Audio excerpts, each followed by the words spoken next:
Hello my dear student, welcome to my channel science entities. तो आज हम लोग बात करने वाले हैं एसिड, बेस एंड सॉल्ट्स के बारे में। तो एसिड, बेस एंड सॉल्ट्स, तो एसिड क्या होता है, बेस क्या होता है और सॉल्ट्स क्या होता है। जब सबसे पहले आइडेंटिफाई किया गया, सबसे पहले इसके बारे में कुछ भी इंफॉर्मेशन दिया गया तो अकॉर्डिंग टू टेस्ट दिया गया था। तो हम लोग के चारों साइड जितने सारे सब्सटेंस हम लोग खाते हैं, तो पहले जो साइंटिस्ट थे और जितने सारे लोग थे, तो उन्होंने 3 ही तरह का टेस्ट के बारे में बताया। First one is sour taste, second one is bitter taste and third one is salty taste. तो जितने सारे सब्सटेंस थे उसको चेक करके देखा गया, तो जो कोई भी सार टेस्ट का था उसको अलग सब्सटेंस कह दिया गया, जो कोई भी बीटर टेस्ट का था उसको अलग सब्सटेंस कह दिया गया, और जो कभी सॉल्टी टेस्ट के थे उसको भी अलग सब्सटेंस कहा गया। तो सबसे पहले हम लोग देखते हैं introduction. A wide variety of material consist essentially of elements and compounds having different characteristic exist around us. Some of them are sour, some of them are bitter and some of them are salty in taste. तो कुछ तो सार test के होंगे, कुछ bitter taste के होंगे और कुछ क्या होगा, सॉल्टी टेस्ट के होंगे। अब बात हुई यहाँ से अकॉर्डिंग टू टेस्ट सब्सटेंस को डिवाइड किया गया। तो जितने तरह के टेस्ट उतने तरह के सब्सटेंस। तो जो सार टेस्ट प्रोवाइड कर रहा था उसको कह दिया गया एसिड, और जो बीटर टेस्ट प्रोवाइड कर रहा था उसको कह दिया गया बेस, और जो सॉल्टी टेस्ट प्रोवाइड कर रहा था उसको कह दिया गया सॉल्ट्स। तो अब हम लोग देखेंगे एसिड के बारे में। तो एसिड क्या है? The term acid is derived from the Latin words acidus meaning सार टू टेस्ट। तो एसिड टर्म जो है वो लिया गया है लैटिन से और इसका मीनिंग होता है सार टू टेस्ट। तो एसिडस उस सब्सटेंस के लिए यूज किया जाता है जिसका नेचर होता है, जिसका टेस्ट होता है सार टेस्ट होता है। तो सार टेस्ट ऑफ लेमन, अनराइपेंड ग्रेप्स, तो अनराइपेंड ग्रेप्स का भी सार टेस्ट ही होता है। तो ये एसिड जो है, एसिड टर्म लिया गया एसिडस से जिसका मीनिंग सार टू टेस्ट, इसी को हम लोग एसिड के नाम से आजकल जानते हैं। तो उस समय में एंशिएंट टाइम में जितने सारे सब्सटेंस थे सबको डिवाइड किया गया था, सबको क्लासीफाई किया गया था on the basis of taste. तो सबसे पहले लिया गया था जो सब्सटेंस सार टेस्ट के थे उसको एसिड का दिया गया। उसके बाद बहुत दिन तक ये प्रोसेस चलते रहा, टेस्ट के अकॉर्डिंग क्लासीफाई होते रहा। लेकिन सबसे पहला साइंटिस्ट थे आर्हेनियस। उन्होंने क्या किया, जो भी सार टेस्ट प्रोवाइड हो रहा, जो भी सब्सटेंस सार टेस्ट प्रोवाइड कर रहा था, टेस्ट प्रोवाइड कर रहा था, जो भी सब्सटेंस बीटा टेस्ट प्रोवाइड कर रहा था, सब सब्सटेंस को लेबोरेटरी में ले गए और लेबोरेटरी में इंडिविजुअली 3-4 सार टेस्ट वाले को और 3-4 बीटा टेस्ट वाले को सब्सटेंस को ले जा करके लेबोरेटरी में और इंडिविजुअली उसको वाटर में डिजॉल्व किया। वाटर में डिजॉल्व करने के बाद वहाँ के मॉलिक्यूल्स को उन्होंने रीड किया। मॉलिक्यूल्स को रीड करने के बाद उनको पता चला जो वो सारे सब्सटेंस जो सार टेस्ट प्रोवाइड कर रहा है वो H+ आयन रिलीज कर रहा है, और वो सारे सब्सटेंस जो बीटा टेस्ट प्रोवाइड कर रहा है वो OH- आयन रिलीज कर रहा है। तब जा कर के आर्हेनियस जो है अब टेस्ट के अकॉर्डिंग जो क्लासिफिकेशन था उसको छोड़ करके H+ एंड OH- के अकॉर्डिंग क्लासीफाई करना स्टार्ट किया। तो अकॉर्डिंग टू आर्हेनियस क्या बोला उसके बाद, an acid is a substance which dissolve in water, it ionise and release hydrogen ion H+ ion in solution। अगर सॉल्यूशन में कोई भी इन एक्वस सॉल्यूशन, तो अगर कोई भी सब्सटेंस H+ आयन रिलीज करेगा इन वाटर, तब उसको क्या कह दिया गया, एसिड कह दिएगा। तो N acid is substance which dissolve in water, it ionise and releases hydrogen ions in solution. तो वो सारे सब्सटेंस जो सार टेस्ट प्रोवाइड कर रहा था सब के सब H+ आयन रिलीज कर रहा था किसमें, वाटर में। तब जाकर के इन्होंने अपना डेफिनेशन प्रोवाइड किया, जो वो सब्सटेंस जो H+ ion in water release करेगा उसको हम लोग क्या कहेंगे, एसिड कहेंगे। तो पहले टेस्ट के अकॉर्डिंग था, अब जाकर के H+ आयन के अकॉर्डिंग एसिड को क्लासीफाई किया जाने लगा। जैसे अगर HCl हाइड्रोक्लोरिक एसिड को हम लोग वाटर में देंगे, एक्वस का मतलब है यहाँ पर वाटर, तो HCl को जैसे ही वाटर में देंगे हम लोग तो H+ aqueous plus Cl- aqueous का फॉर्मेशन करेगा। HCl को कहते हैं हाइड्रोक्लोरिक एसिड, H+ को कहते हैं हाइड्रोजन आयन और Cl- को कहते हैं क्लोराइड आयन। तो यहाँ पर देखिए H+ आयन रिलीज कर रहा है एक्वस सॉल्यूशन में, तब जाकर के HCl को हम लोग क्या कहेंगे, एसिड कहेंगे। अब नेक्स्ट है आपका, ये जो H+ आयन रिलीज हो रहा है वो H+ के फॉर्म में स्टेबल नहीं होता है। यहाँ पर बात क्या है कि कोई भी आयंस और कोई भी एटम स्टेबल कब होता है, जब उसके पास इनर्ट गैस का कॉन्फ़िगरेशन होता है। आप 9th में पढ़े होंगे सेल वाइज इलेक्ट्रॉनिक कॉन्फ़िगरेशन, जितने सारे इनर्ट गैस है उसके आउटर सेल में 8 इलेक्ट्रॉन रहता है। तो किसी न किसी तरीके से 8 इलेक्ट्रॉन अगर कोई भी आयंस या कोई भी एटम के लास्ट सेल में है तो जाकर के उसको हम लोग स्टेबल कहेंगे। अब यहाँ देखिए हाइड्रोजन के पास एक ही इलेक्ट्रॉन था और एक इलेक्ट्रॉन लूज करके H+ आयन का फॉर्मेशन कर रहा है, इसका मतलब इसके पास एक भी इलेक्ट्रॉन नहीं है, केवल क्या है इसके पास, प्रोटॉन है। तो इसको H+ को आप प्रोटॉन भी कह सकते हैं। तो ये प्रोटॉन जो है वो अनस्टेबल होता है और ये प्रोटॉन के अनस्टेबल होने की वजह से ये फर्दर H2O के साथ कंबाइन कर लेता है और H2O के साथ कंबाइन करके H3O+ का फॉर्मेशन करता है, जिसको हाइड्रोजोनियम आयन हम लोग कहते हैं। तो hydrogen ion do not exist as H+ ion in solution, they attach themselves to the polar water molecules to form hydronium ion or hydroxonium ions H3O+ और H+ एक्वस, इसी को हम लोग क्या कहते हैं, हाइड्रोक्सोनियम आयंस कहते हैं। तो H+ H2O के साथ कंबाइन करके H3O+ का फॉर्मेशन करेगा और H3O+ को हम लोग हाइड्रोनियम आयन कहते हैं।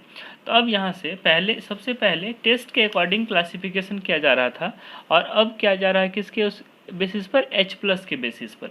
तो जो H+ आयन रिलीज करेगा उसको हम लोग एसिड कहेंगे, जैसे अभी HCl का एग्जाम्पल हम लोगों ने देखा। नेक्स्ट है आपका HBr। अगर HBr को H2O में हम लोग डिजॉल्व करेंगे तो वहाँ पर H+ आयन रिलीज करेगा, H+ फर्दर H2O के साथ कंबाइन करके H3O+ का फॉर्मेशन कर लेगा और Br- का फॉर्मेशन करेगा। Br- को हम लोग ब्रोमाइड आयन कहते हैं और इसको कहते हैं हाइड्रोब्रोमिक एसिड। अब यहाँ पर देखिए H2SO4 सल्फ्यूरिक एसिड। तो सल्फ्यूरिक एसिड को जैसे ही वाटर में देंगे यहाँ से 2H+ आयन रिलीज होगा, ये दोनों हाइड्रोजन जो है वो H+ के फॉर्म में रिलीज होगा। तो 2 हाइड्रोजन आयंस रिलीज होगा, इसका मतलब 2 मॉलिक्यूल्स ऑफ H2O के साथ कंबाइन करेगा, 2 मॉलिक्यूल्स ऑफ H2O के साथ कंबाइन कर लेगा, तो इसका मतलब 2H3O+ का फॉर्मेशन कर लेगा और SO4 2- का फॉर्मेशन करेगा। ये जो SO4 2- आयन है इसको हम लोग कहते हैं सल्फेट आयन और इसको हम लोग क्या कहेंगे, हाइड्रोक्सोनियम आयन। तो H2SO4 भी हाइड्रोक्सोनियम आयंस का फॉर्मेशन करता है इन एक्वस सॉल्यूशन, इसको भी हम लोग क्या कहेंगे, एसिड कहेंगे। नेक्स्ट एग्जांपल है आपका नाइट्रिक एसिड HNO3।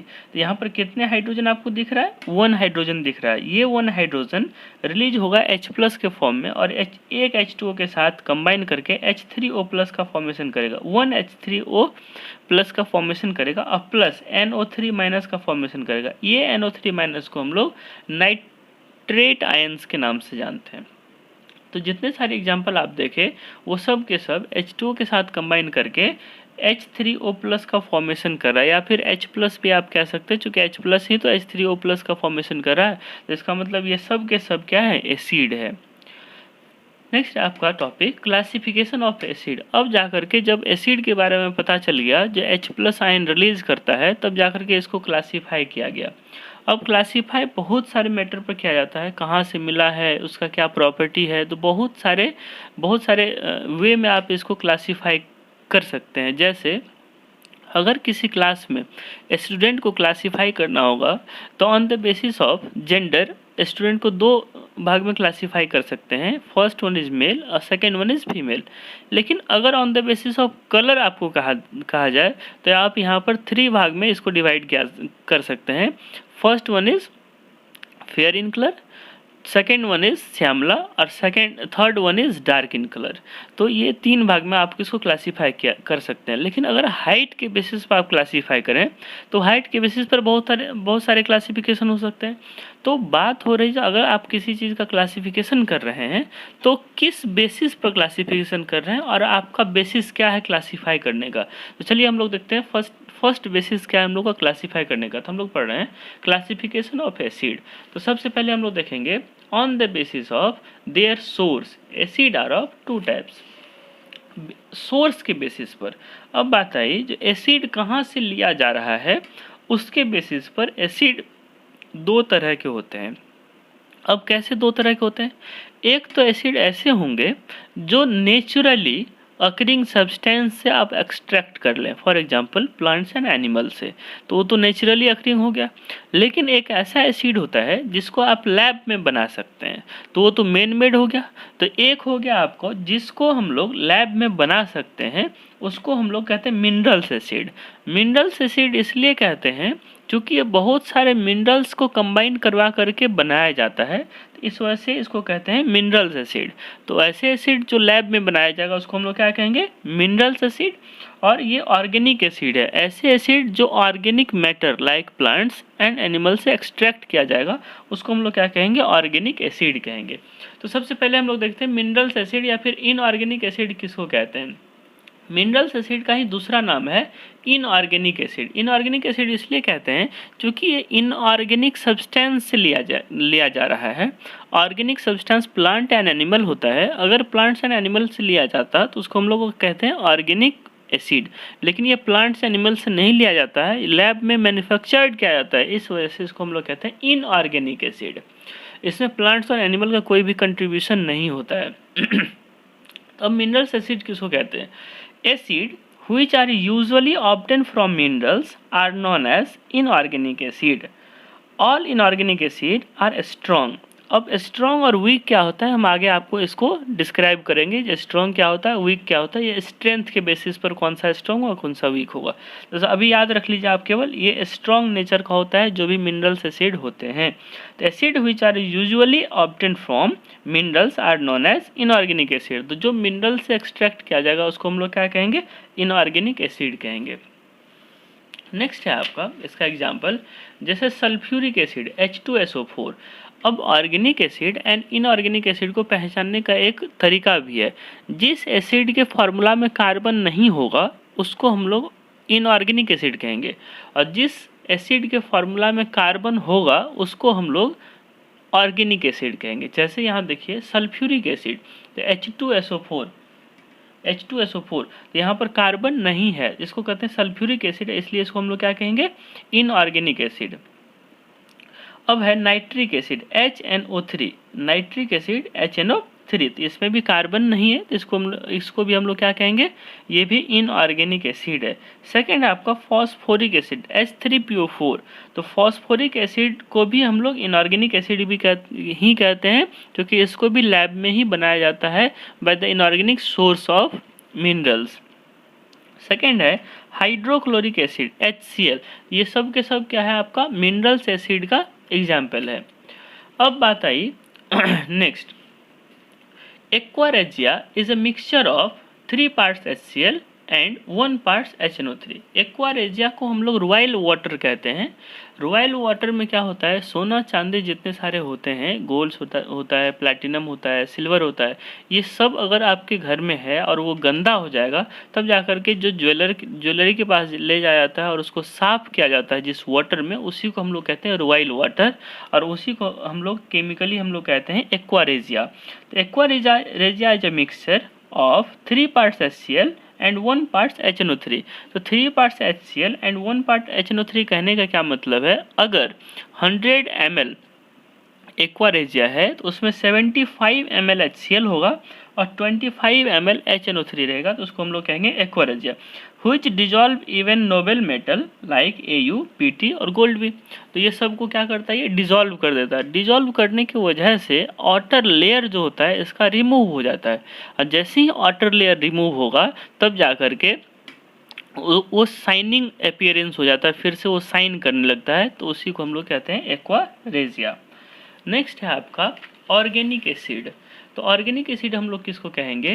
जो ऐसे एसिड जो ऑर्गेनिक सब्सटेंस से एक्सट्रैक्ट किया जाएगा उसको हम लोग ऑर्गेनिक एसिड कहेंगे। तो acid which are obtain from natural organic matter such as plants and animals are known as organic acid. It is weak acid. ये क्या है आपका? वीक एसिड है। जैसे ऑक्जेलिक एसिड, ऑक्जेलिक एसिड भी प्लांट से एक्सट्रैक्ट किया जाता है। लैक्टिक एसिड मिल्क में रहता है एनिमल से। साइट्रिक एसिड साइट्रस फ्रूट में रहता है। साइट्रिक एसिड जैसे लेमन, उसका फिर ऑरेंज। ये है फॉर्मिक एसिड। तो फॉर्मिक एसिड को मिथेनोइक एसिड भी कहते हैं। फॉर्मिक एसिड हो गया, ये यूरिक एसिड हो गया जो कि यूरिन में रहता है। तो ये सब के सब क्या है आपको? प्लांट्स नहीं तो एनिमल में आपको मिलेगा, तब जाकर इसको हम लोग क्या कहेंगे? Organic acid. तो ऐसे एसिड जिसको प्लांट्स और एनिमल से एक्सट्रैक्ट किया जाएगा उसको हम लोग ऑर्गेनिक एसिड कहेंगे। और ऐसे एसिड जो लैब में बनाया जाएगा, मैन मेड होगा, उसको हम लोग क्या कहेंगे? Inorganic acid. नेक्स्ट है आपका classification on the basis of basicity. तो बेसिसिटी के बेसिस पर क्लासिफाई किया गया किसको? एसिड को। तो अब बात है जो बेसिसिटी होता क्या है। अगर किसी भी एसिड को वाटर में देते हैं और कंप्लीट आयोनाइजेशन के थ्रू जितना H+ आयन रिलीज करेगा वही नंबर ऑफ H+ आयन को हम लोग बेसिसिटी कहते हैं। जैसे अगर HCl को वाटर में देंगे तो HCl के 1 मॉलिक्यूल्स के पास एक ही हाइड्रोजन है और एक हाइड्रोजन होने की वजह से एक ही हाइड्रोजन रिलीज करेगा, इसलिए इसका बेसिसिटी कितना हो जाएगा? 1। अगर आप दूसरे एसिड जैसे H2SO4 को देंगे तो यहाँ पर 2 हाइड्रोजन है और दोनों हाइड्रोजन यहाँ से रिलीज होगा और दोनों हाइड्रोजन रिलीज होने की वजह से इसका बेसिसिटी क्या हो जाएगा? 2। तो बेसिसिटी को डिफाइन किया गया है, basicity of N acid is the number of hydronium ion. Basicity of N acid is the number of hydronium ions H3O+ या फिर H+ that can be produced by the ionization of one molecules of the acid in its aqueous solution। अगर कोई भी acid aqueous solution में 1 molecules of acid aqueous solution में जितने number of hydrogen ion release करेगा उसी number of hydrogen ions को उसका बेसिसिटी कहते हैं। तो on the basis of basicity acid classify किया गया है 3 कैटेगरी में: monobasic acid, dibasic acid and tribasic acid. तो चलिए अब देखते हैं हम लोग मोनो बेसिक एसिड क्या होता है। तो मोनो बेसिक एसिड को हम लोग मोनोप्रोटिक एसिड भी कहते हैं। जैसा कि हम अभी आपको बताए H+ आयन को हम लोग प्रोटोन भी कहते हैं। तो अगर एक मोनो मतलब 1 और प्रोटिक मतलब प्रोटोन, तो एक प्रोटोन जो एसिड रिलीज करेगा उसको होते हैं मोनोप्रोटिक एसिड, उसी को हम लोग कहते हैं मोनो बेसिक एसिड। दोनों बात एक ही है, मोनोप्रोटिक एसिड हो या फिर मोनो बेसिक एसिड हो। तो the acid on complete ionisation produce 1 hydronium ion और प्रोटोन इन एक्वस सॉल्यूशन। तो ऐसा एसिड जो कंप्लीट आयोनाइजेशन के थ्रू एक हाइड्रोनियम आयंस या फिर प्रोटोन रिलीज करेगा उसको हम लोग कहेंगे monobasic acid. The acid on complete ionization produce 1 hydronium ion in aqueous solution। उसको हम लोग क्या कहेंगे? Monobasic acid. जैसे हाइड्रोक्लोरिक एसिड HCl को जैसे ही हम वाटर में देंगे तो एक H+ आयन का फॉर्मेशन करता है, 1 H+ आयन का फॉर्मेशन करता है। तो 1 H+ आयन के फॉर्मेशन की वजह से इसको हम लोग क्या कहेंगे? Monobasic acid. और यहाँ पर क्लोराइड आयन रिलीज करेगा। दूसरा एग्जांपल है आपका नाइट्रिक एसिड। यहाँ देखिए नाइट्रिक एसिड का फॉर्मूला होता है HNO3। HNO3 को अगर हम लोग वाटर में देते हैं तो H3O+ NO3- का फॉर्मेशन करता है। यहाँ देखिए 1 मॉलिक्यूल्स ऑफ HNO3 में एक ही हाइड्रोजन है और एक हाइड्रोजन होने की वजह से एक मॉलिक्यूल्स एक ही हाइड्रोजन रिलीज करेगा और एक हाइड्रोजन रिलीज करने की वजह से इसको हम लोग कहेंगे मोनोप्रोटिक एसिड। नेक्स्ट है आपका फॉर्मिक एसिड। फॉर्मिक एसिड का फॉर्मूला होता है HCOOH। अगर HCOH को हम लोग वाटर में देते हैं तो यहाँ से एक ही हाइड्रोजन, ये हाइड्रोजन रिलीज होगा, एक हाइड्रोजन रिलीज होकर के H3O+ का फॉर्मेशन करेगा, HCO- का फॉर्मेशन करेगा। अब बात आ रही है यहाँ पर, इसके पास फॉर्मिक एसिड में 2 हाइड्रोजन है तो एक ही रिलीज क्यों कर रहा है? फॉर्मिक एसिड का जो स्ट्रक्चर होता है वो H C double bond O single bond OH होता है। ये अब यहाँ देखिए, ये जो हाइड्रोजन है ऑक्सीजन से जुड़ा हुआ है और ये जो हाइड्रोजन है किससे जुड़ा हुआ है, कार्बन से जुड़ा हुआ है। तो जो भी हाइड्रोजन कार्बन से जुड़ा हुआ है यहाँ पर ये कोवेलेंट बॉन्ड है, क्योंकि ये हाइड्रोजन जो है, हाइड्रोजन नॉन मेटल है और कार्बन भी क्या है, नॉन मेटल है। दो नॉन मेटल के बीच में जो बॉन्ड बनता है उसको हम लोग कहते हैं कोवेलेंट बॉन्ड। तो ये आपका कोवेलेंट बॉन्ड है और कोवेलेंट बॉन्ड वाटर में डिसोसिएट नहीं करता है। यहाँ पर देखिए हाइड्रोजन क्या है आपका H प्लस आयन का फॉर्मेशन करेगा, ये O माइनस का आयन का फॉर्मेशन करेगा। तो हाइड्रोजन एंड ऑक्सीजन के बीच में जो बॉन्ड बना हुआ होता है ये आयनिक नेचर का होता है, क्योंकि इलेक्ट्रोनेगेटिविटी का डिफरेंस बहुत ज़्यादा है। ऑक्सीजन जो है वो मोर पावरफुल एटम है, जिस वजह से यहाँ पर ये आयनिक बॉन्ड्स की तरह हो जाता है और ये H प्लस आयन रिलीज करता है, ये H प्लस आयन रिलीज नहीं करता है। कोई भी एसिड का वही हाइड्रोजन रिलीज होगा जो फ्लोरीन, ऑक्सीजन एंड क्लोरीन से जुड़ा हुआ रहता है। ये तीन एटम से अगर हाइड्रोजन जुड़ा हुआ है तो वही हाइड्रोजन एसिडिक हाइड्रोजन कहलाता है और वही हाइड्रोजन H प्लस के फॉर्म में बाहर निकलता है। तो यहाँ से इसलिए HCOH फॉर्मिक एसिड का बेसिसिटी 1 होगा और H3O प्लस एक ही H3O प्लस का फॉर्मेशन करेगा। तो अब यहाँ से आप देखें मोनोप्रोटिक एसिड, तो ऐसे एसिड जो एक्वा सॉल्यूशन में 1 प्रोटॉन का फॉर्मेशन करेगा, प्रोटॉन मतलब H प्लस आयन, तो उसको हम लोग कहेंगे मोनोप्रोटिक एसिड। नेक्स्ट है आपका डाइबेसिक एसिड। डाइबेसिक इसका मतलब डाइप्रोटिक भी कहते हैं। डाई मतलब दो और प्रोटिक मतलब प्रोटॉन, एसिड मतलब एसिड। तो ऐसे एसिड जो दो प्रोटॉन रिलीज करेगा उसको हम लोग कहते हैं डाइप्रोटिक या फिर dibasic acid. The acid on complete ionisation produce 2 hydrogen ion, बिल्कुल सही। The acid on complete ionization produce 2 hydrogen ion in aqueous solution। तो अगर कोई भी एसिड एक्वा सॉल्यूशन में 2 हाइड्रोजन आयंस या फिर H प्लस आयन या फिर उसको आप प्रोटॉन भी कह सकते हैं, तो प्रोटॉन अगर रिलीज करेगा तो उसको हम लोग कहेंगे डाइप्रोटिक एसिड। जैसे H2SO4 है, H2SO4 को जैसे ही वाटर में देंगे आप तो यहाँ पर देखिए 2 हाइड्रोजन है और दोनों हाइड्रोजन जो है वो रिलीज करके 2H3O प्लस का फॉर्मेशन करेगा, SO4 2 माइनस का फॉर्मेशन करेगा। तो यहाँ से 2H3O प्लस का आयन का फॉर्मेशन हुआ, इसलिए इसको कहते हैं डाइप्रोटिक एसिड। अगर H2CO3 कार्बोनिक एसिड को वाटर में हम लोग देंगे, कार्बोनिक एसिड को H2CO3 कार्बोनिक एसिड को जैसे ही वाटर में हम लोग रिलीज करेंगे, यहाँ पर 2H प्लस जो ये दोनों हाइड्रोजन H प्लस के फॉर्म में रिलीज होता है और इसको हम लोग कहते हैं 2H3O प्लस है, 2 हाइड्रोजोनियम आयन करेगा, इसलिए इसको हम लोग क्या कहेंगे, डाइप्रोटिक एसिड। नेक्स्ट है आपका ये सल्फ्यूरिक एसिड है, चूंकि वहाँ पर 4 ऑक्सीजन होता है, यहाँ पर 3 ऑक्सीजन है, इसको हम लोग कहते हैं सल्फ्यूरस एसिड। तो H2SO3 सल्फ्यूरस एसिड में H2O के साथ जैसे ही हम लोग रिएक्शन करवाएंगे तो यहाँ पर 2 हाइड्रोजोनियम आयन से रिलीज करेगा और यहाँ पर सल्फाइट आयन का फॉर्मेशन करेगा।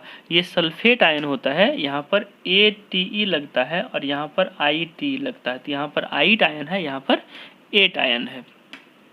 ये हो गया आपका डाइबेसिक एसिड या फिर डाइप्रोटिक एसिड। नेक्स्ट है आपका ट्राइबेसिक या फिर ट्राइप्रोटिक एसिड। तो नाम से ही क्लियर है, ट्राई मतलब 3, प्रोटिक मतलब प्रोटॉन और एसिड मतलब एसिड। तो ऐसे एसिड जो 3 प्रोटॉन रिलीज करेगा उसको हम लोग कहते हैं ट्राइप्रोटिक एसिड और उसी को हम लोग क्या कहेंगे, ट्राइबेसिक एसिड। तो N acid which produces 3 hydrogen और हाइड्रोनियम्स ion by the ionization of 1 molecules of the acid is called a tribasic acid. तो हम लोग ट्राइबेसिक एसिड किसको कहेंगे, ऐसे एसिड जो 3H प्लस आयन रिलीज करेगा। तो ऐसे एसिड जिसका 1 मॉलिक्यूल्स वाटर में 3H प्लस आयन या फिर प्रोटॉन रिलीज करेगा by the complete ionisation is known as triprotic acid. जैसे फॉस्फोरिक एसिड H3PO4 H2O के साथ कंबाइन करेगा तो 3H3O+ का फॉर्मेशन करेगा और PO4 3। यहाँ पर इसको हम लोग कहते हैं फॉस्फेट आयंस, और इसको हम लोग हाइड्रोजोनियम आयंस के भी कहते हैं, हाइड्रोनियम आयन भी कहते हैं। यहाँ पर 3 प्रोटॉन रिलीज कर रहा है और यहाँ पर फॉस्फेट आयन का फॉर्मेशन हो रहा है, जिस वजह से इसको हम लोग क्या कहेंगे, ट्राई बेसिक एसिड। ये आपका था classification of acid on the basis of basicity. Next है आपका on the basis of strength. तो हम लोग बेस एसिड को क्लासीफाई कर रहे हैं on the basis of strength. Strength मतलब होता है पावर। तो स्ट्रेंथ के बेसिस पर क्या होगा, पावर दो ही तरह के होते हैं, एक तो स्ट्रॉन्ग एक तो वीक। तो on the basis of power दो ही तरह से इसको कैटेगराइज किया जा सकता है। First one is strong acid और second one is weak acid. तो अब बात है स्ट्रॉन्ग और वीक कहने से क्या मतलब होता है, यहाँ ध्यान से देखिए। अगर आप स्ट्रॉन्ग का बात करेंगे तो एसिड का काम है H+ आयन रिलीज करना। अब कह रहा है स्ट्रॉन्ग एसिड, तो H+ आयन स्ट्रांगली रिलीज करेगा। अब वीक एसिड कर रहा है तो H+ आयन वीकली रिलीज करेगा। स्ट्रॉन्ग रिलीज कहने का ये मतलब होता है कंप्लीट रिलीज, जितना H+ है वो हर एक H+ आयन को रिलीज कर देगा। लेकिन वीक एसिड कहने का मतलब है जो जितना H+ है एक तो उतना रिलीज नहीं करेगा, या फिर जितना नंबर ऑफ मॉलिक्यूल्स है उस सॉल्यूशन में, जितना number of molecules of acid है वो सब के सब डिसोसिएट नहीं होगा। तो इनकम्प्लीट आयोनाइजेशन का कहने का मतलब, इनकम्प्लीट डिसोसिएशन कहने का मतलब दो होता है, या तो एक मॉलिक्यूल्स के पास जितने H+ आयन है सब के सब रिलीज नहीं कर रहा है, या फिर एक मॉलिक्यूल्स ऑफ एसिड जितने नंबर ऑफ मॉलिक्यूल्स है वो सब के सब डिसोसिएट नहीं कर रहा। दो मीनिंग्स होते हैं इसमें। तो अगर स्ट्रॉन्ग एसिड का बात करेंगे तो यहाँ पर कंप्लीट आयोनाइजेशन होगा, जितने H+ होगा वो तुरंत रिलीज करेगा, और जितने नंबर ऑफ मॉलिक्यूल्स होगा वो सब के सब मॉलिक्यूल्स रिलीज करेगा H+ आयन। तो अब यहाँ देखिए, इसको अगर हम लोग डिफाइन करें, the acid which undergoes complete ionisation in aqueous solution are known as strong acid. तो अगर कोई एसिड को वाटर में देंगे वो कंप्लीट आयोनाइजेशन में जाएगा तो उसको हम लोग कहेंगे स्ट्रॉन्ग एसिड, जैसे H2SO4, HNO3 और HCl और बहुत सारा है। जितने इनऑर्गेनिक एसिड है सबको हम लोग स्ट्रॉन्ग एसिड कह सकते हैं। आपके लेवल तक all strong acid are all inorganic acid. तो जितने इनऑर्गेनिक एसिड हम आपको पढ़ाएं इससे पहले वो सब के सब स्ट्रॉन्ग एसिड है और वो कंप्लीट आयोनाइजेशन में जाता है। नेक्स्ट है आपका वीक एसिड। तो वीक एसिड हम आपको पहले बता दिए ये कंप्लीट आयोनाइजेशन में नहीं जाएगा। The acid which undergoes partial ionisation, partial या फिर incomplete ionisation in aqueous solution are known as weak acid. तो अगर इनकम्प्लीट आयोनाइजेशन होगा तो उसको हम लोग क्या कहेंगे, वीक एसिड कहेंगे। Acetic acid CH3COH, formic acid HCOH, carbonic acid H2CO3 और ऑक्जेलिक एसिड COOH का होल 2। ये सब जो एसिड है वो क्या है, आपका वीक एसिड है। नेक्स्ट है आपका on the basis of types of atom. अब बात है एटम कितने तरह के आपके एसिड में हैं उसके बेसिस पर एसिड कितने तरह के होते हैं। अब बताइए, जो एक को कहते हैं हाइड्रा एसिड, दूसरे को कहते हैं ऑक्सी एसिड। तो हाइड्रा एसिड नाम से क्या था, हाइड्रा मतलब हाइड्रोजन, तो ऐसे एसिड जिसमें हाइड्रोजन हो उसको हम लोग कहते हैं हाइड्रा एसिड। क्लियर। अब केवल हाइड्रोजन से एसिड तो फॉर्म नहीं होगा, नॉन मेटल के साथ अगर केवल हाइड्रोजन है तो उसको हम लोग क्या कहेंगे, हाइड्रा एसिड कहेंगे। अब बात है दूसरा ऑक्सी एसिड। तो नॉन मेटल के साथ अगर हाइड्रोजन तो है ही है लेकिन उसके साथ ऑक्सीजन भी है तो उसको हम लोग कहेंगे ऑक्सी एसिड। देखिए क्या है इसका definition, acid in which oxygen does not present, acid in which oxygen does not present is known as hydra acid. तो ऐसे एसिड जिसके पास ऑक्सीजन प्रेजेंट नहीं होगा उसको हम लोग क्या कहेंगे, हाइड्रा एसिड कहेंगे। जैसे HF, HCl, HBr, HI and H2S, ये सब के पास ऑक्सीजन प्रेजेंट नहीं है। एक्सेप्शन में है वाटर। वाटर को हम लोग हाइड्रा एसिड कहते हैं, क्योंकि यहाँ पर क्या आ रहा है, एक नॉन मेटल दूसरा हाइड्रोजन होना चाहिए। तो यहाँ पर देखिए एक नॉन मेटल क्लोरीन है और दूसरा क्या है, हाइड्रोजन। एक नॉन मेटल फ्लोरीन है, यहाँ पर दूसरा क्या है, हाइड्रोजन है। एक नॉन मेटल ब्रोमीन है, दूसरा हाइड्रोजन है। दूसरा नॉन मेटल आयोडीन है, दूसरा हाइड्रोजन है। यहाँ पर सल्फर एंड हाइड्रोजन है। तो यहाँ तो सब के सब एक नॉन मेटल के साथ एक हाइड्रोजन है, तो इसको हाइड्रा एसिड कह दिए। लेकिन यहाँ पर भी अगर ऑक्सीजन को हम लोग नॉन मेटल कंसिडर करें तो नॉन मेटल के साथ क्या है आपका, हाइड्रोजन है, इसलिए इसको हम लोग हाइड्रा एसिड कहते हैं। ऑक्सीजन को हम लोग नॉन मेटल मान के चलते हैं, ये हो गया एक्सेप्शन। अब ऑक्सी एसिड किसको कहेंगे, acid in which both oxygen and hydrogen are present. तो ऐसे एसिड जिसके पास दोनों चीज प्रेजेंट होगा, ऑक्सीजन भी प्रेजेंट होगा एंड हाइड्रोजन भी प्रेजेंट होगा, उसको हम लोग कहेंगे ऑक्सी एसिड। जैसे HNO3, यहाँ पर नाइट्रोजन है क्या, नॉन मेटल, ऑक्सीजन भी है और हाइड्रोजन भी है, तो नाइट्रिक एसिड एक क्या है, ऑक्सी एसिड है। दूसरा है HNO2 नाइट्रस एसिड, तो इसको हम लोग कहते हैं नाइट्रस एसिड। HNO3 को भी हम लोग नाइट्रिक एसिड कहते हैं और वो भी क्या है, ऑक्सी एसिड ही है। H2SO4 सल्फ्यूरिक एसिड, यहाँ पर भी सल्फर के साथ ऑक्सीजन हाइड्रोजन है, यहाँ पर नाइट्रोजन के साथ ऑक्सीजन हाइड्रोजन है, यहाँ पर भी नाइट्रोजन के साथ ऑक्सीजन हाइड्रोजन है। ये सब के सब क्या हो गया आपके, ऑक्सी एसिड हो गया। तो ये on the basis of types of atom के बेसिस पर दो तरह के, एक हाइड्रा एसिड और दूसरा ऑक्सी एसिड। अब on the basis of concentration, तो कंसंट्रेशन के बेसिस पर कितने तरह के एसिड हैं। तो एक होता है कंसंट्रेटेड एसिड और एक होता है डाइल्यूट एसिड। कंसंट्रेटेड एसिड मतलब क्या हो गया, जो वाटर कम होगा, और डाइल्यूट मतलब क्या हो गया, वाटर ज़्यादा होगा। तो the acid which contain very small amount of water is called a concentrated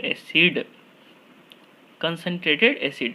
और दूसरा है आपका dilute acid, the acid which contain more amount of water is called a dilute acid। इसको हम लोग क्या कहेंगे, dilute acid कहेंगे।